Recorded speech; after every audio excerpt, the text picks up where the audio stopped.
Pernah nggak sih Anda ngerasa kalau dunia maya itu, ya mirip banget sama hutan belantara?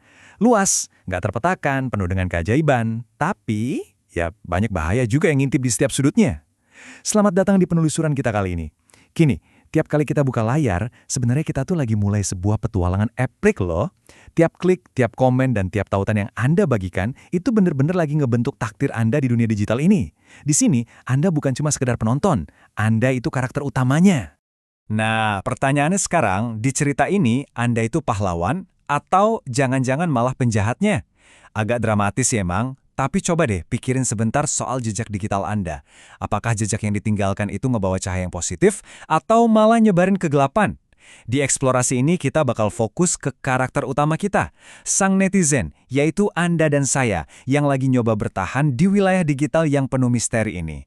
Kadang, tanpa sadar, tindakan kecil aja bisa bikin kita kepeleset dari jalan pahlawan jadi sosok penjahat. Jadi, perlengkapan apa aja sih yang kita butuhkan buat selamat? Oke, kita masuk ke bagian 1, Kompas Keselamatan Etika Digital. Sama kayak petualang yang tersesat di hutan, kita butuh arah yang jelas. Mari kita bahas apa itu etika digital pakai analogi yang simple banget. Bayangin Anda lagi ngebut di jalan tol informasi, terus tiba-tiba nggak ada lampu lalu lintas, nggak ada marka jalan, nggak ada aturan sama sekali. Apa yang bakal terjadi? Kacau balau, pasti tabrakan dahsyat terjadi di mana-mana kan? Nah, etika digital itu ibarat lampu lalu lintasnya. Aturan-aturan tak kasat mata yang ngebimbing pilihan moral kita, ngasih tahu kapan kita boleh maju, kapan harus hati-hati, dan kapan kita benar-benar harus berhenti total demi mencegah kekacauan massal di ruang digital. Sebenarnya para ahli itu udah metain kompas ini buat kita. Kalau kita lihat pemikiran pakar kayak Quinn, Miller, sampai Floridi, mereka sepakat kalau ini soal gimana kita bertingkah laku dan paham dampak moral dari teknologi. Tapi, yang bikin kompas ini benar-benar spesial adalah ketika kita kaitin langsung dengan prinsip tanggung jawab dalam ajaran Islam. Jadi ini bukan sekedar aturan buatan manusia aja loh, ini adalah refleksi nyata dari nilai moral dan ketaatan kita dalam pakai teknologi secara sungguh-sungguh dan pastinya bertanggung jawab. Di medan perang digital ini, tanggung jawab Anda bakal sering banget diuji. Misalnya nih, ada jebakan licik kayak penyebaran berita hoaks. Terus soal privasi, musuh tuh selalu ngintai buat nyuri data sensitif, kayak main sebar KTP atau foto tanpa izin. Parah banget kan? Belum lagi godaan Apple beracun berupa tautan phishing mencurigakan yang diam-diam ngetes kesadaran digital kita. Dan yang paling sering kejadian, nilai keberagaman sama etika dasar kita dirusak sama hinaan rasis, bawa-bawa agama, atau sekedar komen kasar pakai huruf kapital semua yang rasanya kayak lagi diteriakin dari dalam layar. Bikin emosi. Terus gimana dengan ancaman terbesarnya? Kita masuk ke bagian 2, rintangan utama, monster cyberbullying. Ini ibarat ancaman boss level di hutan digital kita. Coba deh kita lihat realita yang bikin miris ini. Bayangin ada seseorang yang lagi meringkuk, nangis. Sementara dari layar HP-nya, terus-terusan muncul kata-kata kejam kayak, dasar bodoh, jelek banget sih, sampai mati aja sana. Ini murni intimidasi. Monster cyberbullying ini tuh nggak butuh cakar atau taring buat nyerang fisik kita. Senjatanya ya cuma nyala layar sama ketikan keyboard, dipakai buat mempermalukan, nyudutin, dan nyakitin korbannya habis-habisan di depan publik digital tanpa ampun sedikit pun. Strategi si monster ini benar-benar licik dan terencana loh. Biasanya mereka mulai dari hinaan soal fisik atau penampilan yang nyakitin banget. Terus pelan-pelan gerak di bawah tanah buat nyebarin fitnah dan rumor beracun. Kadang, ancamannya langsung meledak di publik, bikin korban benar-benar ngerasa diasingin dan sengaja dikucilin dari pergaulan sosial mereka. Bahkan nih, para pelaku ini sering gak ragu buat nyuri identitas. Mereka bikin akun palsu seolah-olah itu si korban, cuma buat ngancurin reputasinya sampai nggak bersisa. Jahatnya tuh kelewatan. Dan itu ngebawa kita ke bagian 3, luka yang tak terlihat. Mari kita lihat sisa kerusakan di dunia nyata yang ditimbulin sama serangan digital ini. Luka yang ditimbulin ini fatal dan nyata banget. Korban tuh bisa nanggung beban psikologis berat kayak stres, kecemasan, sampai depresi yang pelan-pelan ngancurin rasa percaya diri mereka dari dalam.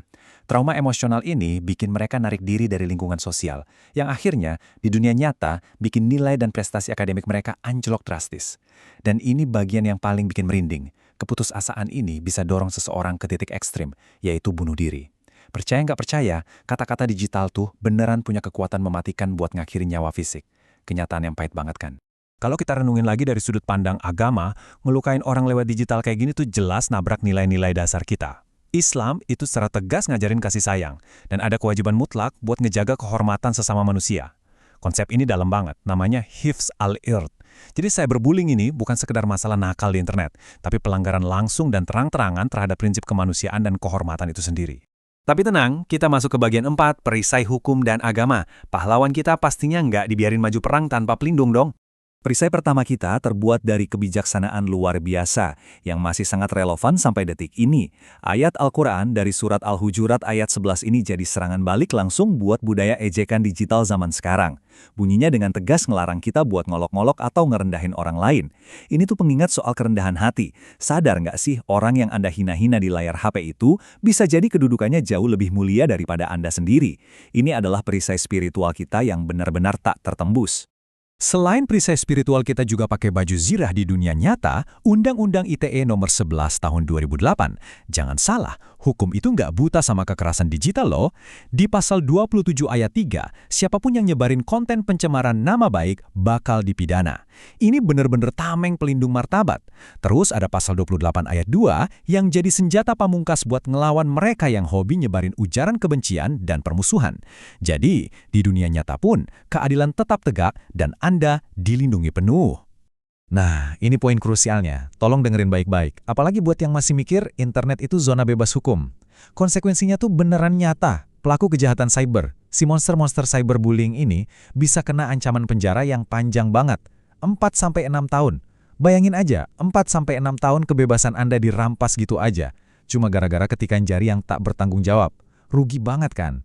Dan siap-siap ini hantaman besar keduanya. Selain penjara, pelakunya juga bisa didenda sampai angka yang bikin geleng-geleng kepala. 1 miliar rupiah. Angka fantastis ini emang sengaja dibuat buat ngasih efek jera yang absolut. Biar ngebongkar pikiran kalau jadi penjahat di dunia maya itu nggak ada biayanya. Oh, biayanya mahal banget kawan. Mahal secara finansial dan pastinya mahal secara moral. Sekarang, kita udah sampai di ujung petualangan pahlawan kita di hutan digital ini, dan kesimpulannya udah jelas banget. Pakai perisai hukum dan nerapin etika digital itu bukan cuma soal takut di penjara atau bayar denda. Di level yang paling dalam, ini adalah sebuah kemenangan spiritual. Punya etika digital yang baik, itu adalah bentuk nyata ketaatan kita kepada Sang Pencipta, Allah SWT, dan cerminan dari akhlak mulia kita saat berinteraksi sama orang lain di era modern ini. Ini ninggalin satu pertanyaan refleksi buat kita semua. Coba deh neok lagi ke belakang, ke jejak yang udah Anda bikin di hutan belantara digital ini. Pas orang lain baca komen Anda, ngelihat postingan Anda, atau ngeklik tautan yang Anda bagikan, apakah jejak itu udah nunjukin sosok pahlawan yang bijaksana, bermoral, dan bertanggung jawab kayak yang Anda pengen? Ingat, keputusannya 100% ada di tangan Anda, di setiap klik yang Anda buat mulai dari detik ini juga. Teruslah belajar, jadilah pelindung buat sesama, dan sampai jumpa di penelusuran kita berikutnya.